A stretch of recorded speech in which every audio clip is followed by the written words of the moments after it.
have Civil Wars played in them, growing up watching them? Just talk about what this rivalry means to you. It means a lot. This rivalry week is big for us.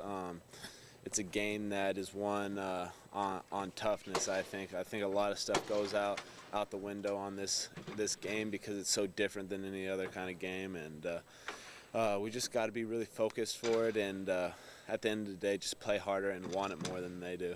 Yeah, rivalry one thing, but another chance to end the first half being 7-2 and keeping up in that co-conference lead with Cal. Talk about just kind of where you guys are at this first part of the season for conference-wise. Definitely, this is a big game for that, to keep kind of our streak going.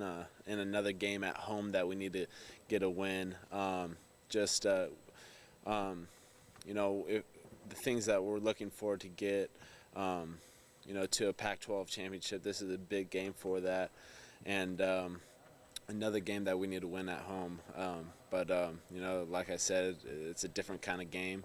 And it's not going to be easy. So we got to be focused this week in practice and really know, what's going to help us win the game. You talked earlier about the Civil War, but you also grew up in a family of Beavers. What is that like through Civil War week for you? They said when I went to Oregon that anytime Oregon plays Beavers, they're rooting for me. And any other time they're rooting for the Beavers, but anytime basketball-wise, I play the Beavers, they're always rooting for me. So, it's fun. I grew up in a cool household, but it's just it's fun for my family, and they're hoping for us to win, obviously. Is this Beavers team as good as an Oregon State team as you faced in your years here? I think so. I think they're really athletic. I think they're really long, and they have a lot of tall players. And Jared Cunningham is a great athlete, great player. So I think it's going to be one of the better teams I've faced here at Oregon. What's the challenge? Cunningham, almost leads the nation in free throws attempted. Mm-hmm. What's the challenge defensively to try to keep him from getting all those points that way? Well, he's so athletic and he likes to get to the rim. So have him beat us.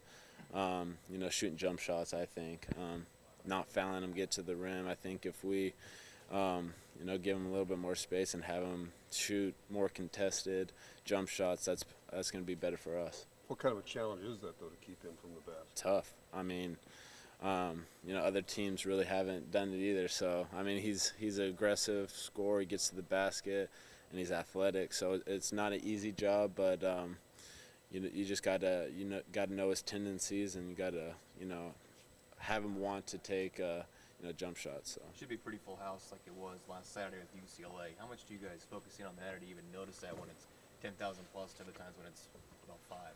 I mean, you notice it. Obviously, you notice it. You can feel it when you come out here, and in these kind of games, there's a little bit more, a little aura to it. So definitely fun games to play in, and we definitely need the crowd. It definitely helps us, and it shows that against UCLA, it really helped us when we got on that run. They were really into it, and we definitely need that turnout to come on Sunday. What's the focus been like at practice this week? You guys have had a couple days off, been able to get your legs back? Mm-hmm. Yeah, we've had 2 days off, so that's been nice. Kind of getting, mentally focused and just getting our body back. So that's been nice, but, we're definitely ready to get back and, try to, know what OSU does because of their press and their zone is a little bit different. And, if you haven't seen it, like some of our players haven't seen it, it's a shock first time you play against them. So we really need to work on that. I think we're working that on today. We really need to focus on that. So. You think you'll be getting a good Beaver team considering they started really bad and they picked up a couple wins? You think they'll be coming out pretty intense and fired up? I think so. I think, just because it's a rivalry, it's going to be a little bit different. But I think OSU is a really good team. They've had some tough losses, some overtime losses that they could have won just as easily as lost. So, they're right there. They're a really good team, and, really excited to play against them, and it's going to be a fun game. Kind of talk to me about the hair. Are your teammates giving you a little bit of grief? Is that like your Fu Manchu?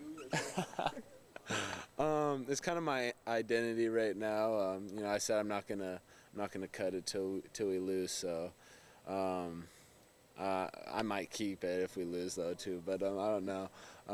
But the headband, I'm wearing that because it's just getting too long and it's getting in my eyes. So. You not play until Sunday. You've got a Thursday and Saturday where the rest of the league is playing, including some of those other teams with 2 losses or 3 are playing each other. Do you try to watch those and figure out what's good for you guys, or just figure there's going to be a loser in that game and you gain while you're not playing that way? Or You know, right now we're not really trying to focus on anyone else. We're only focusing on ourselves. That's the biggest thing you can do in this conference is worry about yourself, get your own wins, and the rest will take care of itself. You know, people will beat people that shouldn't win or should win. So, you know, all we can do is worry about ourselves right now. What are the differences between Coach Altman and your predecessor? Well, not yours, but he has Ernie Kent. There's not that big of a difference. They're both great coaches. You know, they run a little bit different offensive-wise, but I think they're pretty alike in a sense. Both get up and down the court, and they've just been 2 great coaches that I've been lucky enough to play for. And how would you say your role has changed since your freshman year? Leadership-wise, I think I've grown and just producing more on the court, scoring a little bit more, rebounding a little bit more. So just trying to do those things. And I think the biggest thing is just kind of showing the younger guys, you know, how it's done in the Pac-12. And, you know, that's the biggest thing I'm trying to do right now. Last one for EJ. If there's a big shot, last shot of the game, who takes it? The person that's hot that game. We have a lot of players that can, you know, make a lot of plays. A lot of players that, you know, have good games, won games, and some players, you know, players that step up, win games. So I think it's anyone on our team. You know, really who's hot that game, and I think you know that's a plus for our team. Thank you, Jay. Yep. Thank you. Come on in, G.